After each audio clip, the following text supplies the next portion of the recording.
ने जब उनके हाथों में पद्मश्री सम्मान थमाया तो बेहद साधारण दिख रहे इस शख्स के कद का अंदाजा हुआ और वहां मौजूद हर आदमी ने तालियों से इसका स्वागत किया। सोमवार को साल 2020 के लिए जिन लोगों को पद्म सम्मान दिए गए, उनमें से कईयों की पृष्ठभूमि बेहद मामूली है, लेकिन इनके हौसले और इनका काम इन्हें असाधारण लोगों में खड़ा कर देता है। ऐसे ही लोगों में से एक हैं कर्नाटक के हरेकाला हज्जाबा।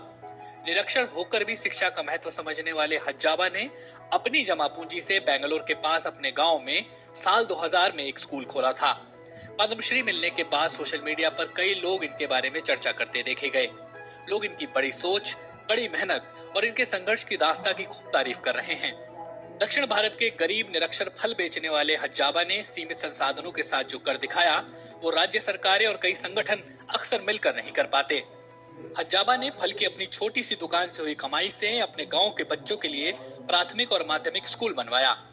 बेंगलुरु से 350 किलोमीटर की दूरी पर स्थित न्यू पाड़पू गांव में साल 2000 तक एक भी स्कूल नहीं था, लेकिन 150 रुपए प्रतिदिन कमाने वाले हज्जाबा ने अपनी जमा पूंजी से गांव में पहला स्कूल बनवाया। बीबीसी ने साल 2012 में जब उनसे पूछा कि स्कूल खोलने की प्रेरणा उन्हें कहां से मिली, तो इस बारे में हज्जाबा ने बताया था, एक बार एक विदेशी ने मुझसे एक फल का नाम अंग्रेजी में पूछा, तब मुझे इस बात का एहसास हुआ कि मैं निरक्षर हूँ। मुझे नहीं पता था कि इसका क्या मतलब है।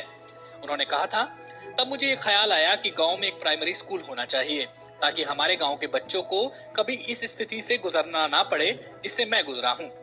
स्थानीय लोग हज्जाबा की इस कोशिश के लिए उनकी प्रशंसा करते नहीं थकते, लेकिन हज्जाबा के लिए प्रशंसा से ज्यादा जरूरी है वो मिशन जो उन्होंने शुरू किया है। साल 2000 में जब उन्होंने इस स्कूल की शुरुआत की, तब उन्हें किसी से कोई खास सहयोग नहीं मिला था। इसके बावजूद उन्होंने एक स्थानीय मस्जिद से सटे मदरसे में ये स्कूल खोला और 28 बच्चों के साथ पढ़ाई लिखाई का काम शुरू करवाया। जैसे जैसे स्कूल में बच्चों की संख्या बढ़ी, उन्हें बड़ी जगह की जरूरत महसूस हुई।